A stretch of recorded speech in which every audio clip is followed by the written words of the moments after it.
Hello friends, welcome to our YouTube channel civil services dream. तो friends, आज की इस वीडियो में हम लोग यूपीपीसीएस 2021 की टेस्ट सीरीज़ का टेस्ट 38 सॉल्व करेंगे। इसमें हम साइंस के कुछ काफ़ी अच्छे क्वेश्चंस हैं, इन्हें डिस्कस करेंगे। तो आइए आज की वीडियो स्टार्ट करते हैं। फर्स्ट क्वेश्चन है आज का, टेट्रा एथिल लेड क्या है? ऑप्शंस हैं अपस्फोटन, नॉकिंग, अपस्फोटक रोधी, एंटी एक्सप्लोजिव, ऑक्टेन संख्या, ऑक्टेन नंबर, इनमें से कोई नहीं।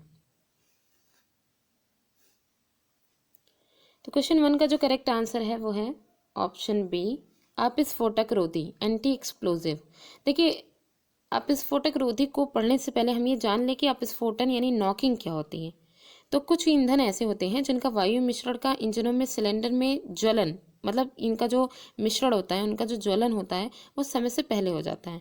जिससे होता यह है कि ऊष्मा पूर्णतः कार्य में परिवर्तित ना होकर के, यानी जो एनर्जी है वो क्या है कि कार्य में, उसका कार्य में यूज ना होकर के धात्विक ध्वनि, धातु की जो ध्वनि है उसको उत्पन्न करने में वो नष्ट हो जाती है एनर्जी इनकी। ठीक है, तो यही जो धात्विक ध्वनि होती है वही स्फोटन यानी अपस्फोटन यानी नॉकिंग कहलाती है। तो जिन पदार्थों की अपस्फोटन अधिक होती है वो उपयोग के लिए अच्छे नहीं होते हैं, क्योंकि एनर्जी जो होती है उनकी सारी ज़्यादा से ज़्यादा, मतलब अधिकतर एनर्जी जो उनकी होती है वो काम में यूज़ होने की वजह से होने की बजाय वो आवाज धात्विक ध्वनि में ही नष्ट हो जाती है। तो इसी अपस्फोटन को कम करने के लिए ही ऐसे ईंधनों में अपस्फोटक रोधी यानी एंटी एक्सप्लोजिव का प्रयोग किया जाता है, वो मिलाए जाते हैं। और टेट्रा एथिल लेड जो है ये एक अच्छा अपस्फोटक रोधी है। ठीक है, आगे देखिए। नेक्स्ट क्वेश्चन है क्वेश्चन नंबर 2। क्वेश्चन 2 में है, सिगरेट लाइटर में कौन सा पदार्थ प्रयोग किया जाता है? ऑप्शंस हैं पेंटेन, ब्यूटेन, एथिलीन और प्रोपेन। तो क्वेश्चन 2 का करेक्ट आंसर है option B, butane. Cigarette lighter, cigarette जलाने के लिए जो लाइटर यूज़ किया जाता है उसमें ब्यूटेन पदार्थ, ब्यूटेन जो है उसका यूज़ किया जाता है। ठीक है, नेक्स्ट देखिए क्वेश्चन नंबर 3।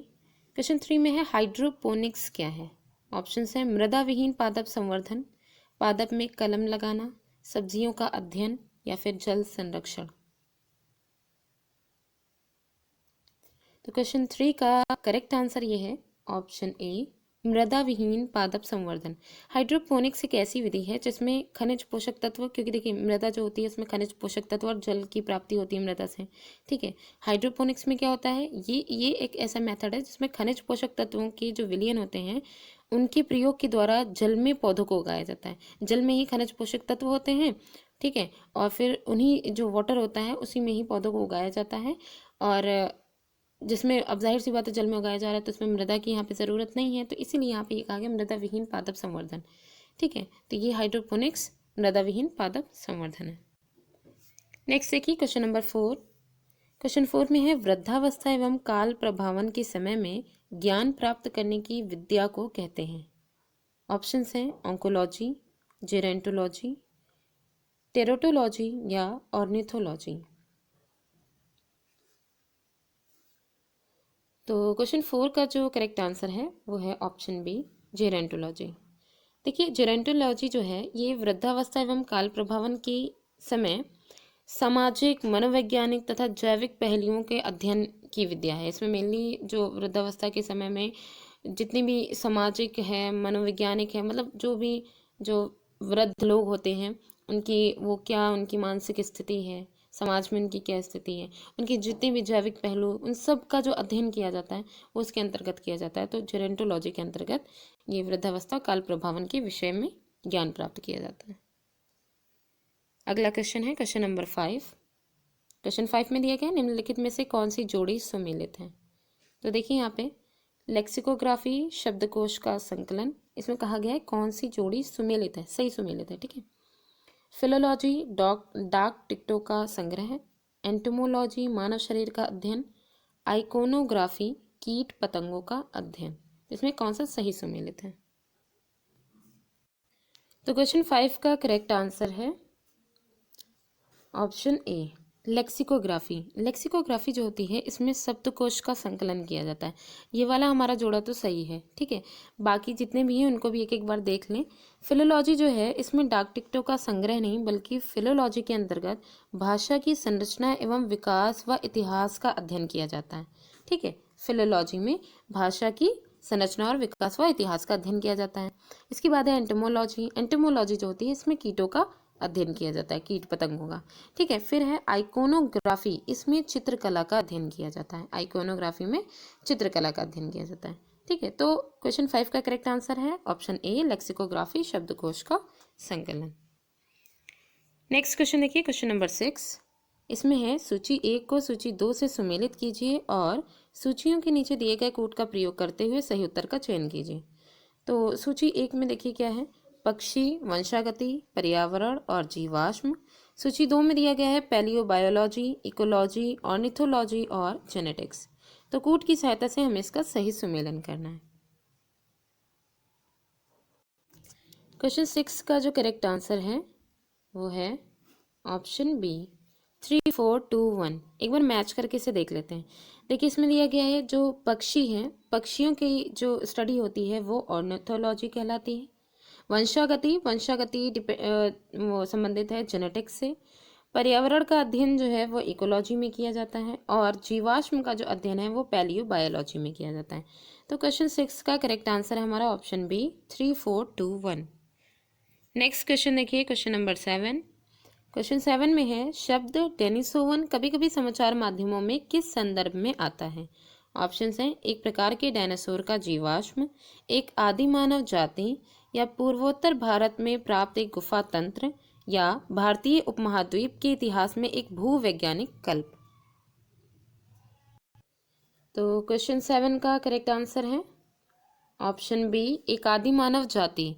डेनिसोवन एक आदि मानव प्रजाति थी जो कि यूरेशिया के जंगलों में लगभग 1.5 से 2 लाख वर्ष पूर्व निवास करती थी। तो ये आदि मानव जाति के रूप में डेनिसोवन कभी कभी समाचार माध्यमों में किसी संदर्भ में आता है। ठीक है, मतलब कि जो है आदि मानव जाति के रूप में ये मतलब इसका संदर्भ दिया जाता है समाचार माध्यमों से।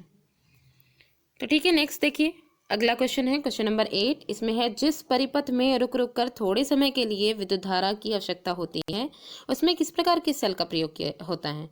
ऑप्शंस हैं शुष्क सेल का, लैग्रांज सेल का, डेनियल सेल का, या फिर वोल्टीय सेल का। क्वेश्चन 8 का करेक्ट आंसर है ऑप्शन बी, लैग्रांज सेल। जिस परिपथ में रुक रुक कर थोड़े समय के लिए विद्युत धारा की आवश्यकता होती है उसमें लैग्रांज सेल का प्रयोग किया जाता है। ये एनोड और कैथोड दोनों जो मतलब इसके पेयर्स होते हैं। ठीक है, मतलब एनोड और कैथोड होते हैं, इनको लिक्विड में इसको मेनली रखा जाता है। लैग्रांज सेल लिक्विड वाला होता है, ड्राई सेल नहीं होता है। तो इसी तरीके से इसको बनाया जाता है। तो इसको जिस परिपथ में रुक रुक कर थोड़े समय के लिए विद्युत धारा की आवश्यकता होती है उसमें लैग्रांज सेल का प्रयोग किया जाता है। ठीक है, नेक्स्ट क्वेश्चन देखिए, क्वेश्चन नंबर 9। क्वेश्चन 9 में है दृष्टि वैषम्य या अबिंदुकता के निवारण में किस प्रकार के लेंस का प्रयोग किया जाता है। ऑप्शंस हैं बेलनाकार लेंस, बाइफोकल लेंस, उत्तल लेंस, या फिर अवतल लेंस। क्वेश्चन 9 का करेक्ट आंसर है ऑप्शन, इसमें दिया गया है ऑप्शन बी, सॉरी ए। ठीक है, बेलनाकार लेंस। देखिए इसमें जो दृष्टि वैषम्य या अबिंदुकता होती है इसको बोलते हैं एस्टिग्मेटिज्म। एस्टिग्मेटिज्म के बारे में पहले जान लें, उसके बाद इसमें देखेंगे कि किस तरीके के लेंस का इसको जो है ये जो समस्या है इसके निवारण में किस तरीके के लेंस का प्रयोग किया जाता है। तो देखिए पहले एस्टिग्मेटिज्म जो होता है इसमें होता है कि जो ये एक प्रकार की अपवर्तक त्रुटि होती है, रिफ्रैक्टिव एरर जो होता है वो होती है, क्योंकि जो किसी व्यक्ति के कॉर्निया के आकार में अनियमितताओं के कारण होता है। कॉर्निया का जो शेप होता है उसमें चेंजेस हो जाते हैं। ठीक है, जिसकी वजह से जो नेत्र में मतलब कि नेत्र मतलब एक तरह से देखा जाए तो ये नेत्र रोग या नेत्र स्वास्थ्य से संबंधित ये मुद्दा नहीं है, बल्कि ये एक ऐसी समस्या है जिसमें आँख पर जो रोशनी पड़ रही होती है वो कहाँ पे, रेटिना पे जाकर के ही वो केंद्रित होती है। ठीक है, और मेनली कॉर्निया जो रोशनी कवर कर रही है, ठीक है, जितने भी उसका जो भी मात्रा वो केंद्रित कर रही है रेटिना पे ले जा करके, उसी में ही मेनली डिफ़िकल्टीज हो जाती हैं। ठीक है, तो वो केंद्रित नहीं हो पाती है तो कभी कुछ चीज़ें जो है धुंधली दिखने लग जाती हैं और भी काफ़ी सारी दिक्कतें होती हैं। तो इसलिए तो इस वजह से ये जो है धुंधली दिखने लग जाती है। तो एक तरीके की ये बीमारी नहीं है, बल्कि बस ये एक क्या है, रिफ्रैक्टिव एरर है। ठीक है, अपवर्तक त्रुटि है जो कि हम जो है यहाँ पे एक बेलनाकार लेंस यहाँ पे दिया गया है जिसकी सहायता से हम इस जो समस्या है इसका निवारण कर सकते हैं। ठीक है, लास्ट क्वेश्चन देखिए, क्वेश्चन नंबर 10। क्वेश्चन 10 में है, डार्विन द्वारा प्रस्तुत प्राकृतिक वर्णवाद निम्न में से किस पर आधारित है?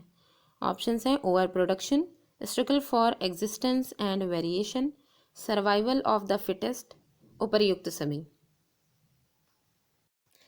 तो क्वेश्चन 10 का करेक्ट आंसर है ऑप्शन डी, उपर्युक्त सभी। तो जो डार्विन की जो विस्तृत व्याख्या है, ठीक है, उसकी विस्तृत व्याख्या इनकी जो पुस्तक है, प्राकृतिक चुनाव द्वारा जातियों की उत्पत्ति, यानी कि जातियों की जो उत्पत्ति हो रही है वो प्रकृति के द्वारा जिन जातियों को चुना जा रहा है उन्हीं की ही आगे जो है वो वंशागति होगी, उन्हीं की आगे उत्पत्ति होगी। तो ये इनकी किताब थी, ठीक है, जिसमें डार्विनवाद जो था वो इसका विस्तृत व्याख्या इस बुक में दी गई थी। तो इसी के ही आधार पर यहाँ पे जो डार्विन द्वारा जो प्रस्तुत प्राकृतिक वर्णवाद है वो ओवर प्रोडक्शन, ठीक है, और struggle for existence and variation, survival of the fittest, इन तीनों पर ही आधारित है। ठीक है, तो आज की वीडियो यहीं पे ही एंड होती है। वीडियो कैसी लगी कमेंट करके ज़रूर बताइएगा। Thanks for watching.